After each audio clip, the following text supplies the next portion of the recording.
వాటిని ఇమ్మీడియట్గా కట్టే కార్యక్రమం చేస్తున్నారు. నా బాగా గుర్తు, నేను అసలు ఇట్లాంటి ఊళ్ళు ఉంటాయా అన్నటువంటిది షాక్ అయినటువంటి సందర్భం ఏంటంటే, నేను ఈనాడు అయిపోయి తేజాలో పనిచేస్తున్న రోజుల్లో, అదే సిటీ కేబుల్లో పనిచేస్తున్న రోజుల్లో అమ్మ నాన్న అటు కూచిపూడి దగ్గరలో ఉన్నట్టు ముత్తరాజపాలెం అని ఆ ఊర్లో షాప్ పెట్టుకుని అక్కడికి వెళ్ళారనమాట.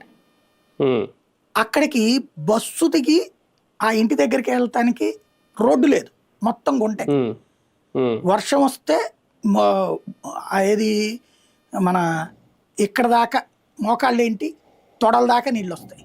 ఆ నీళ్ళలో నడిచి వెళ్ళాలి, మరుగుదొడ్లు ఉండవు, ఊరు చివరికి వెళ్ళాలి. అలాంటి చోట అద్దెకి మళ్ళీ ఇల్లే బిల్డింగే అద్దెకి తీసుకుని, కానీ అది ఒక ఎత్తు. ఇంకోటి రోడ్డే ఉండదు, మెయిన్ రోడ్డు మీద నుంచి నడిచి వెళ్ళాలా. ఇట్లాంటి రోడ్లు కూడా ఇప్పటికి ఉన్నాయా అని, అది ఎక్కడ పోనీ ఉన్నా ఏ అడవుల్లో కాదు, అది కూచిపూడి పక్కన అట్లాంటి చూసా. తర్వాత అదే రోడ్డు వెయ్యిగా చూసా, అదే ఊరు. ఇట్లాగా రోడ్ల మార్పు, రోడ్లు అనేటటువంటిది స్వరూపాన్ని మార్చేస్తాయి ఏ ప్రాంతానికైనా సరే.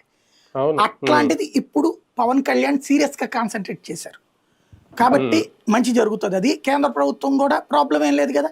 అధికారులు మనం వెంటపడాలి. అధికారులు ఎట్లా ఉంటుందంటే, నాకు 10 రూపాయలు వస్తుందంటే ఆ పని తొందరగా చేస్తాడు, ప్రజలకు ఏదన్నా వస్తుందంటే పట్టించుకోడు ఆయన. అది ఇప్పుడు